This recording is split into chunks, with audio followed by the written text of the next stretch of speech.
মা সবসময় একটা কথাই বলে যে করিয়া ভাবিও কাজ, সরি, ভাবিয়া করিও কাজ, করিয়া ভাবিও না। অর্থাৎ যে কোনো কাজ করার আগে ভাবতে হবে, করার পরে ভাবলে সেটা লস ছাড়া লাভ নাই। তো সেম কথার অর্থ এখন বুঝতে পারতেছি। দেখেন, এটা কিন্তু কিচেন। তো যখন করা হয়, এটা কিন্তু ফুল ওয়াল করা ছিল এই পাশ দিয়ে, পরে আবার এইটা হচ্ছে ভাঙা হয়েছে, পরে মানে করা হয়েছে যে এটা হচ্ছে ওপেন কিচেন করা হবে। যা তার জন্য এইটা একদমই খুলে ফেলা হয়েছে, এই ওয়ালটা, সেটা দেখানো হয়নি। এইখানে এই যে সানসেটটা ছিল, এটা এই পর্যন্ত ছিল, ভাঙা হয়েছে। তারপর যেহেতু এইখানে ওয়াল ছিল উপরে উঠানো, এইখানে বেসিংয়ের সিস্টেম করা হয়েছিল, তো এটা এখন বন্ধ হয়ে যাবে। আর এই পাশে এই জানালার কাছে এইখানে হচ্ছে বেসিংটা বসবে, সিঙ্ক, যাই হোক। তো এই অবস্থা আরও অনেক জায়গায় ভাঙাভাঙি হয়েছে, সেটা দেখাচ্ছি। এই যে এইখানে একটা হচ্ছে ওয়াল ক্যাবিনেট করার জন্য করে রাখা হয়েছিল, ওই পাশ দিয়ে ঢালাই দিয়ে, মানে সামনের দিকে এই দিকে হচ্ছে করা হয়েছিল, সিলিং টেনে দেওয়া হয়েছিল, সেটা ভেঙে ফেলে দেওয়া হয়েছে। আরও দেখাচ্ছি, এই যে এই পাশে আরেকটা কিচেন।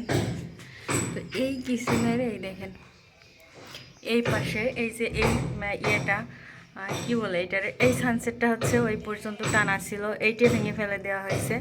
আর এইখান থেকে একদমই আলগা, এখন বলা হচ্ছে এইখান থেকে আরেকটা ভীম টেনে দিয়ে এই গাঁথনিটা টোটালি উপরে দেওয়া হবে, আর ওইখান থেকে এই পর্যন্ত এটে দেওয়া হবে। আর ওইটা যেহেতু ওপেন কিচেন, আর এইটা হচ্ছে কি বলবো, রেগুলার রান্না করার জন্য এটা থাকবে, আর ওইখানে জাস্ট চা কফি, হ্যাঁ, এটা তৈরি করা হবে, এই তো। আর এইটা একটু ছোট, আর এর সাথে এই পাশে আবার একটা মানে ডাউন ওয়াশের জন্য, মানে প্লেটে বা বড় পাতিল টাতিল ধোয়ার জন্য এখানে ডাউন ওয়াশের জন্য জায়গা করা হচ্ছে। এখানেও সানসেট দেওয়া হয়েছে, যাতে এখানে ভিমবার বা যা কিছু লাগে এখানে যাতে রেখে দেওয়া যায় এরকম, বা মাছ কাটার পর বটি বা মাছ ধোয়ার যে ইয়েগুলো আছে সেগুলো যাতে এক কর্নারে সাইডে এক পাশে থাকে, এই জন্য। আর এইখানকার জানালা বলেন বা বারান্দার যে গ্রিলটা হবে, এইখানেও ছোট করে ফেলা হয়েছে, এটা আবার ভাঙা লাগবে। এই যে দাগ দিয়ে রাখছে এইটুকু ওইটুকু দিয়ে। তো সব জায়গায় শুধু ভুল আর ভুল। আমি সব সময় এরকমটাই করি, কাজ করার আগে কখনোই ভাবি না, কাজ করা হয়ে গেলে তখন হচ্ছে চিন্তা ভাবনা করি, তখন করি, আর তখন অনেক ক্ষতি হয়ে যায়। আমার জীবনেও অনেকবার এমন হয়েছে, আমি শুধু ভুলই করি, সঠিক আর কোনো কিছু করতে পারি না। তো যাই হোক, কাজ করতেছে এদিকে।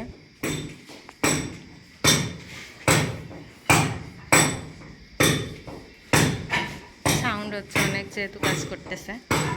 আর এই পাশটাতে এইখানে পুরো ফ্ল্যাটটা আমি এখন দেখাচ্ছি না, যখন কমপ্লিট হবে ইনশাল্লাহ এটার আমি একটা ভিডিও আপনাদের সাথে শেয়ার করব, কোথায় কি হবে বা কি হচ্ছে না হচ্ছে সব কিছু আপনাদের সাথে শেয়ার করব।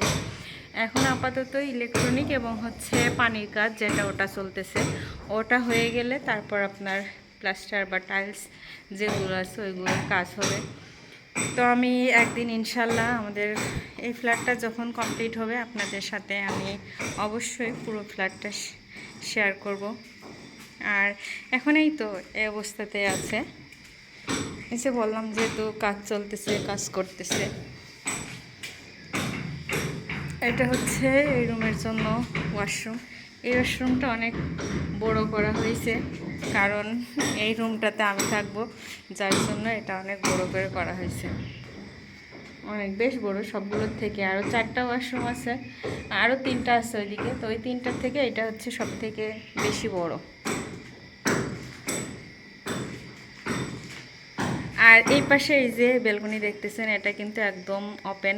ওপেন বলতে এখানে হচ্ছে গ্লাস হবে, থাই গ্লাস হবে পুরোটাই, এর আর কোনো গাঁথনি বা আলাদা করে দরজা জানালা কোনো কিছুই হবে না, জাস্ট থাই হয়ে যাবে। তার ওই পাশে যে হচ্ছে বেলকনির যতটুকু আছে, এই যে এই পাশ দিয়ে এইখান থেকে এতটুকু, আর তারপর এই যে এখানে হচ্ছে গ্রিল বসবে এখানে। তবে বেলকনিও নিয়েও আমার একটা চিন্তা ভাবনা আছে, এখানে অনেকগুলো ফুল গাছ করবো, যাই হোক ইচ্ছা আছে, জানি না যদি আল্লাহ হায়াত দেয় বাঁচায় রাখে হয়তো বা সম্ভব হবে, আর যদি মারা যায় তাহলে তো কোনো কিছুই হবে না। কারণ অনেক আশা ছিল যে দাদি ছিল এখানে, কিন্তু একদম ফিক্সড করা ছিল কে কোন রুমে থাকবে, দাদি কোথায় থাকবে, দাদির ওয়াশরুমে কি হবে, তার রুমে কি হবে, সব কিছুই ঠিক করছিলাম। এই যে এই পাশটা, এই কোনায়, এইটা হচ্ছে দাদির জন্য করা হয়েছিল ওই রুমটা, যে দাদি ওই রুমই থাকবে, ওইখানে রুমের মধ্যেই তার ওয়াশরুম বেসিংটাও তার হাতের কাছে করে দেওয়া হবে সব কিছু। এখন নাই, তার তকদিরে নাই, আল্লাহ নিয়ে চলে গেছে, কিন্তু কিছুই হলো না। আর এই পাশের দিকে এই যে এই রুমটা টোটালি আলাদা সাইডে করা হয়েছে, আমি চাইনি যে সবগুলো রুম একদম সামনাসামনি থাক, এজন্য মানে একটু অন্যরকম করে করা হয়েছে। যাই হোক, মোটামুটি যতটুকু হয়েছে অতটুকুই দেখালাম। তো আজকের ভিডিও এই পর্যন্ত, সবাই ভালো থাকবেন, সুস্থ থাকবেন, আল্লাহ হাফেজ।